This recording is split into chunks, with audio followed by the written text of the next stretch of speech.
નમસ્કાર વિદ્યાર્થી મિત્રો, આજે આપણે ધોરણ 10 અને 12માં જે ગ્રેસિંગ માર્ક્સ આપવામાં આવે છે તે વિશે વાત કરીશું કે આ ગ્રેસિંગ માર્ક શું છે, કોને મળે છે, કેટલા મળે છે અને કોણ આપે છે।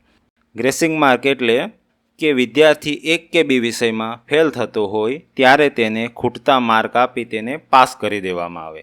આ ખૂટતા માર્ક આપવાની પદ્ધતિને ગ્રેસિંગ માર્ક કહે, જે માર્કશીટમાં ફૂદડી કરીને મૂકવામાં આવે છે।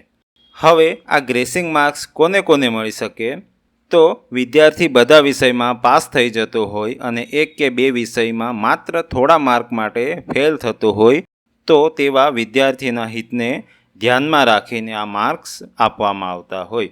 તેથી એક કે બે વિષયમાં ફેલ થતા તમામ વિદ્યાર્થીઓને આ ગુણ મળવાપાત્ર હોય છે।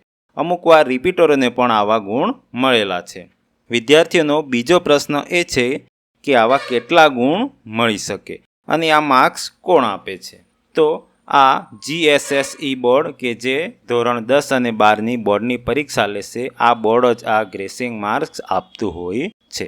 પરંતુ બોર્ડે એવી કોઈ જ સ્પષ્ટતા કરી નથી કે આ માર્ક્સ વિદ્યાર્થીઓને કેવી રીતે આપવામાં આવે છે, વધુમાં વધુ કેટલા મળે છે, એ વિષયનો એમણે કોઈ પણ જાતનો પરિપત્ર બહાર પાડેલો નથી કે કયા નિયમ પ્રમાણે એમને આ માર્ક્સ મળે છે।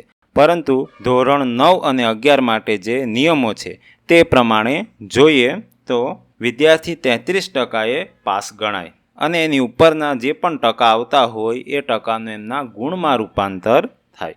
જેમ કે તમારા 40% આવ્યા છે તો 33ની ઉપરના ટકા એટલે કે 7% જે છે એ 60%નું ગુણમાં રૂપાંતર થાય અને એ 60% તમારા જે વિષયમાં ખૂટતા હોય એમાં 7 માર્ક્સ ઉમેરવામાં આવે। હવે આ ગુણ કેટલા સુધી મળી શકે તેની પણ કોઈ સ્પષ્ટતા નથી, કારણ કે ઘણીવાર 18, 19, 21 માર્ક સુધી પણ ગ્રેસિંગ મળ્યા છે। 2017માં અમારા એક વિદ્યાર્થીને 18 માર્ક્સનું ગ્રેસિંગ મળ્યું હતું અને ગયા વર્ષે માત્ર 2 માર્ક્સ ખૂટતા હતા તે પણ ન મળ્યા। એટલે ગ્રેસિંગ માર્ક્સ આપવાનો સંપૂર્ણ નિર્ણય બોર્ડ જે છે એનો જ છે અને એ જે પ્રમાણે નક્કી કરે એ પ્રમાણે દર વર્ષે અલગ અલગ માર્ક્સ મળતા હોય। બાકી ભગવાનને એવી પ્રાર્થના છે કે તમને આ ગ્રેસિંગ માર્ક્સની ક્યારે પણ જરૂર ન પડે, તમે ખૂબ જ સારા માર્ક્સથી પાસ થાવ અને આગળ વધો। ધન્યવાદ।